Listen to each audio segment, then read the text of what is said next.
ngantuk, mohon izin, mohon maaf, itu lebih kembali pertama selain kepada niat adalah pengaturan waktu. Coba dicek. Mungkin ada kebiasaan yang menjadi kembali kebiasaan baru sehingga perlu adaptasi kembali.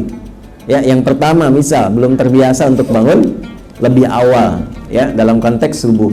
Maka direncanakan dari awal bangun jam berapa, aktivitas disesuaikan. Alhamdulillah. Misal yang tadinya siangnya terlalu banyak aktivitas, dicek kembali mana yang betul-betul aktivitas pokok, yang lainnya istirahat. Karena sederhana sekali, kalau bukan siang datang malam. Terlalu sibuk siangnya maka akan banyak istirahat di malam harinya. Terlalu sibuk malamnya, siangnya akan ngantuk. Ya, antum kalau malamnya terus aktivitas, pasti dia akan menuntut, fisik akan menuntut haknya untuk mendapatkan istirahat di siang harinya. Kebalikannya, kalau siangnya terlalu banyak aktivitas, malamnya pun akan demikian. Apalagi kalau siangnya sibuk, malamnya sibuk, tidurnya telat. Terus otomatis, kalaupun dipaksakan bangun dalam keadaan menjelang subuh, itu subuhnya pasti dapat ngantuk. Pasti itu. Maka apa yang dilakukan? Manajemen Nabi SAW. Siang beraktivitas. Nabi itu kalau sudah masuk waktu Isya, selesai Isya, silahkan cek dalam hadis-hadis. Ba'da Isya itu langsung istirahat. Cuma sedikit evaluasi dengan istri beliau tercinta. Ngobrol sebentar, evaluasi keluarga. Setelah itu, menjelang istirahat, beliau istighfar 70 sampai dengan 100 kali dan mengevaluasi kegiatan sebelumnya. Karena perintah dari Allah, fa idza faraghta fansab wa ila rabbika farghab. Kalau telah selesai yang sebelumnya, dipersiapkan yang akan datang. Nah, ini bimbingan ini berlakunya yang pertama itu sebelum tidur. Jadi dibiasakan sebelum tidur, apapun itu dievaluasi dulu. Baik itu ibadah akhirat kita ataupun aktivitas dunia kita. Contoh, untuk yang akhirat. Hari ini saya sholatnya dalam 5 kali itu berjamaah berapa kali? Cek dari subuh sampai isya. Ya, bukankah keutamaan jamaah lebih baik daripada sendirian? Ya, sholatul jamaati afdalu min sholatil fardi bi 27 darajah. Salat jamaah lebih baik daripada salat sendirian. Berapa pahalanya? 27. Nah, kita sudah tahu 27 itu. Kemudian mohon maaf, dari subuh sampai dengan isya berapa kali yang jamaah? Berapa kali yang sendirian? Misal, hari kemarin saya jamaahnya 4 kali, satu belum. Satunya di waktu zuhur. Maka rencanakan, minta sama Allah supaya besok kita rencanakan zuhur berjamaah. Kalau perlu malamnya sudah dirinci. Subuh di masjid A, zuhur di masjid B, ya kan? Kemudian asar, maghrib sampai isya. Saya tanya antum Jumatan hari ini akan di mana tuh? Hah? Kalau ya jelas di masjid ya, masa Jumatan di rumah? Pasti di masjid. Direncanakan masjid mana? Sehingga dengan perencanaan itu kegiatan jadi terukur. Itu tiap malam lakukan. Lalu kegiatan dunia misalnya, ya mohon maaf, dalam sehari itu berapa kali sudah perhatian terhadap anak? Jangan-jangan pada anak pun belum sempat nyapa. Ya, pada keluarga seperti apa? Pada ibu sudah menyapa atau belum? Sudah mendoakan keluarga atau belum? Ya. Nanti setelah semuanya direncanakan, yang kurang-kurang istighfari, itulah maksudnya 70 sampai 100. Supaya dalam tidurnya Allah ridha. Jadi kalau orang terbiasa istighfar, mengoreksi, mengevaluasi istighfar, itu akan membantu dia mendapatkan suasana tidur yang tenang. Akhirnya tidurnya lebih tenang, lebih enak, lebih nyaman. Diatur Nabi ba'da isya demikian, paling-paling 15-30 menit selesai istirahat. Jadi kalau sekarang misalnya selesai setengah 8 salat isya, jam 8 sudah istirahat. Bangun pertengahan malam. Ya, saya pernah mengukur itu dalam hadis, kalau kurang lebih setengah 8, jam 8 selesai, itu bangunnya kurang lebih jam setengah 2 lah. Rata-rata itu seperti itu. Setengah 2, kalau sepertiga malamnya setengah 3 kurang lebih. Kalau kekinian setengah 5 subuhnya, setengah 3 jam 3. Itu kalau kita bisa lakukan dari jam 8, 9, 10, 11, 12, 1 ya, kemudian 2, kurang lebih 5, 6 jam itu standar untuk metabolisme tubuh. Nah, itu butuh latihan. Kalau kita biasakan demikian, bangun standarnya 5, 6 jam, tergantung jam berapa kita istirahat, itu tubuh akan menyesuaikan, dengan sendirinya terbawa. Nah, apakah Nabi pernah begadang? Pernah. Kalau ada perlunya. Ya, makanya kan rumusnya begadang jangan begadang. Begadang boleh saja kalau ada perlunya. Nah, Nabi itu tercatat pernah begadang kalau ada perlunya. Apa di antara perlunya? Diskusi hukum. Masih ada hukum-hukum yang didiskusikan dengan sahabat, ya. Dalam konteks berjihad misalnya, Nabi memberikan fatwa, Nabi memberikan bimbingan, itu kadang-kadang sampai lewat. Kalau kita sekarang jam 10, jam 11, ya. Tapi karena tubuh sudah terbiasa, sudah terlatih bangun jam sekian, itu terbawa lagi. Terbiasa lagi, metabolismenya sudah bisa menyesuaikan. Karena itu mohon izin dicek dulu jam berapa istirahatnya, jam berapa tidurnya. Sekarang dievaluasi kegiatannya, mana yang berkualitas, mana yang tidak berkualitas. Yang kurang-kurang bagus, sedikit-sedikit dikurangi. Kalau sudah terbiasa menghindari yang kurang-kurang bermanfaat, itu nanti akan masuk pindah kualitas, langsung ditetapkan oleh Allah kepada calon penghuni surga Firdaus. Ya, nggak cukup dengan amin, kita petakan dulu, ya. Di antara ciri khas calon penghuni Firdaus itu meninggalkan segala yang tidak penting, ya. Walladzina hum 'anil lagwi mu'ridun. Quran surah ke-23, surah Al-Mu'minun di ayat yang ketiga. Qad aflahal mu'minun, 1, alladzina hum fi salatihim khashi'un, 2, walladzina hum 'anil lagwi mu'ridun, yaitu orang-orang yang gemar memfokuskan kegiatannya pada yang bermanfaat saja. Jadi kalau tak bermanfaat, sudah tinggalkan. Kita bicara tak bermanfaat, diam. Memandang tak ada manfaatnya, palingkan. Malam-malam nggak ada manfaatnya, untuk apa kemudian diteruskan? Istirahat saja, ya. Wah, ini ada kegiatan bola rame misalnya kan, nah, jamnya bisa mengganggu aktivitas kita. Sekarang kan eranya sudah berubah, apa yang dilihat malam bisa ditonton besok, ya. Antum nggak dapat ceramah sekarang, besok-besok tayang di YouTube kan, ya kan. Jadi kalau bisa dilihat besok, kenapa dipaksakan malam yang merusak inti ibadah kita? Tahajud tuh nggak bisa dibesokin. Dan tahajud malam ini beda dengan tahajud besok. Jadi kalau nggak dapat malam ini, belum tentu dapat besok. Kan belum tentu hidup. Ya, jelas ya? Ya, baik. Wallahu a'lam. Tidur menjelang subuh, tidur sebentar. Itu tidur baik. Itu tidur yang bagus itu. Rasulullah biasanya antara subuh sama azan subuh sama iqamah subuh itu beliau tidur. Tapi tidur Rasulullah itu kan tidak seperti tidur kita. Ya, beberapa riwayat menyebutkan beliau tidur sebentar. Jadi tidurnya itu sebelum subuh, ya. Ba'da subuh jangan tidur. Karena tidur ba'da subuh adalah waktu di mana jantung kita lagi, jadi kondisi udara saat kita berusaha saat itu ya. Jadi waktu subuh sampai syuruk atau duha itu ya 2 jam atau satu jam lah, mengatakan setengah jam, 1 jam kurang lebih seperti itu setelah subuh. Itu jangan tidur waktu itu. Ya, kalau Anda pengen tidur tetap udah ngantuk banget, usahakan jangan berbaring, biarkan tidur dalam kondisi berzikir, duduk. Sebab apa? Banyak terjadi serangan-serangan jantung ya, atau kelemahan-kelemahan jantung itu di pagi hari kayak gitu. Jadi pagi jangan tidur. Ya, dan itu salah satu tidur yang bikin blow on. Iya, kata Ibnu Qayyim al-Jauziyah seperti itu. Jadi tidur yang bikin bodoh itu tidur pada subuh. Ya. Selain bodoh, bikin bodoh, apalagi rezekinya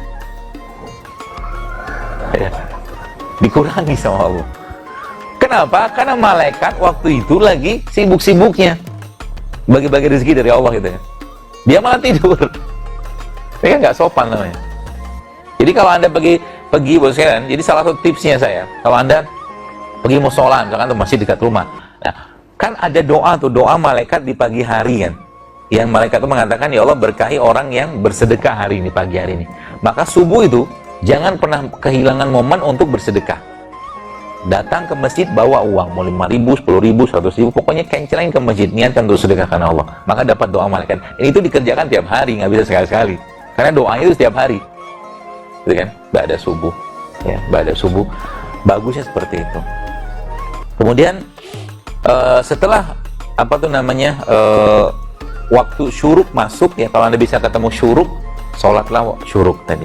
Saya kira mungkin sebagian teman-teman sudah tahu ya pahala dari sholat syuruk itu. Ya, kata Nabi SAW, pahalanya sempurna umroh gitu kan. Ya, kalau bisa syuruk itu dari mulai subuh sampai ke terbitnya matahari. Sekitar sekarang kan subuh jam 4:11.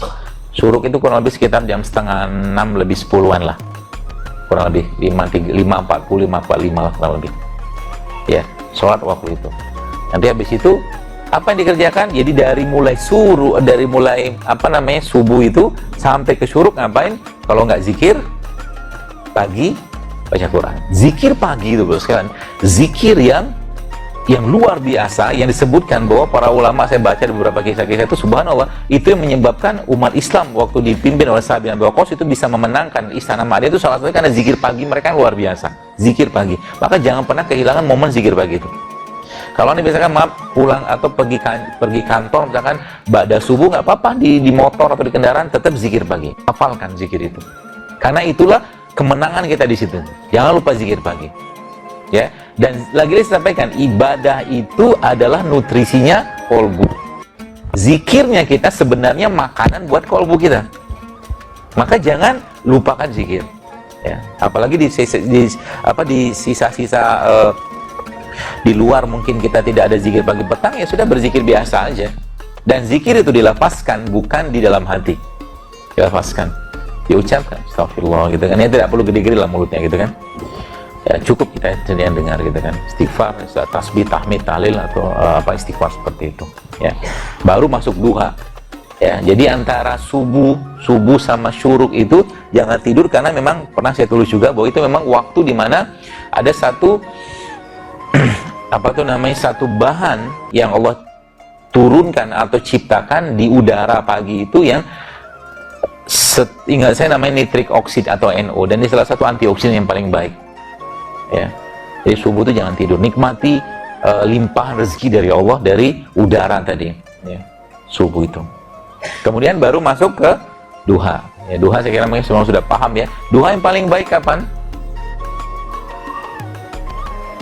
Deket-deket sama zuhur, deket-deket sama di saat matahari mulai agak memanas. Nah, duha lah di situ. Sebab apa? Karena secara aktivitas kita lagi sibuk-sibuknya kita ketemu Allah. Ya, jadi duha itu paling baik kapan? Waktu lagi matahari panas-panasnya. Ya, bahkan setengah jam sebelum itu masih boleh. Sebelum zuhur, misalkan jam 12, kita setengah 12 duha masih boleh. Ya. Dan kalau sudah ibadah, gaspol. Gaspol maksudnya apa? Kalau Anda misalkan para yang baru dilantik menteri kemarin kan, pasti pakai baju yang luar biasa ya, pakai jas, pakai parfum segala macam. Nah, perlakuan seperti itu ya, kalau kita lakukan adab yang sama terhadap Rob kita kepada Allah, maka harusnya lebih. Maksudnya gimana? Contoh kan, kalau Anda di sini kan kalau kerja kan nggak pakai kaos oblong, beda sama Google kata pakai kaos oblong. Jadi kalau sudah ketemu Allah, beradablah yang terbaik. Beradablah yang terbaik.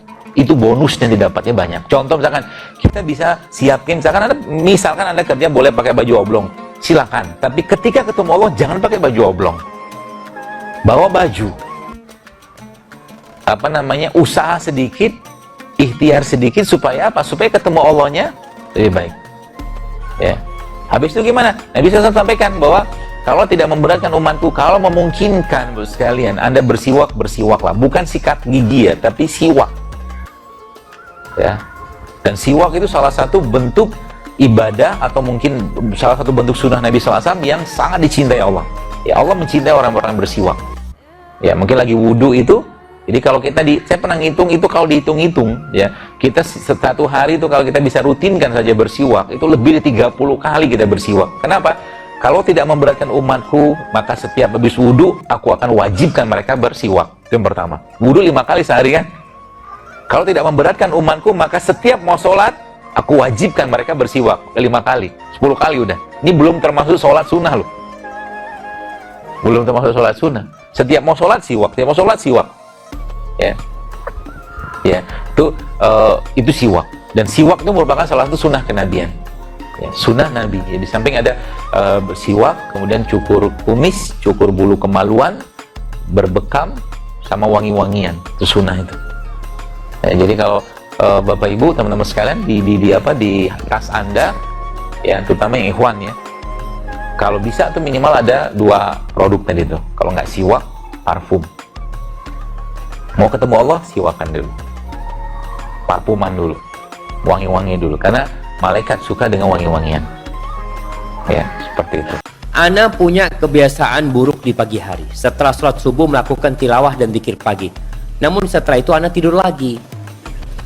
Karena kalau nggak tidur lagi, Ana ngantuk saat melakukan aktivitas di kantor.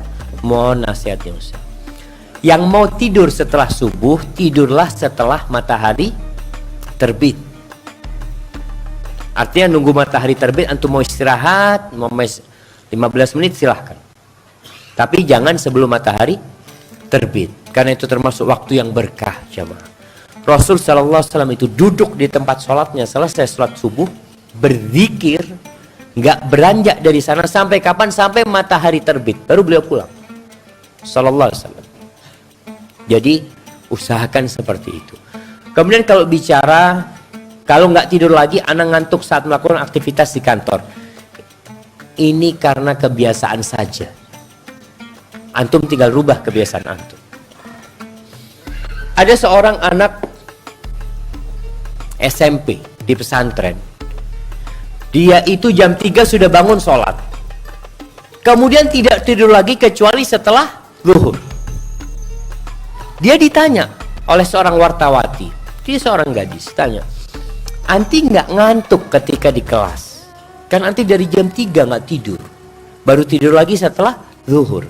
Apa kata remaja ini? Awal-awalnya ngantuk, tapi setelah itu terbiasa. Jadi perlu pembiasaan saja. Karena ada orang, anak kalau nggak tidur subuh Ustaz, aduh di kelas ngantuk Ustaz. Nah, anak tidur subuh aja ngantuk di kelas Ustaz, apalagi nggak tidur subuh. Ada yang seperti itu falsafatnya. Enggak benar, semua butuh pembiasaan.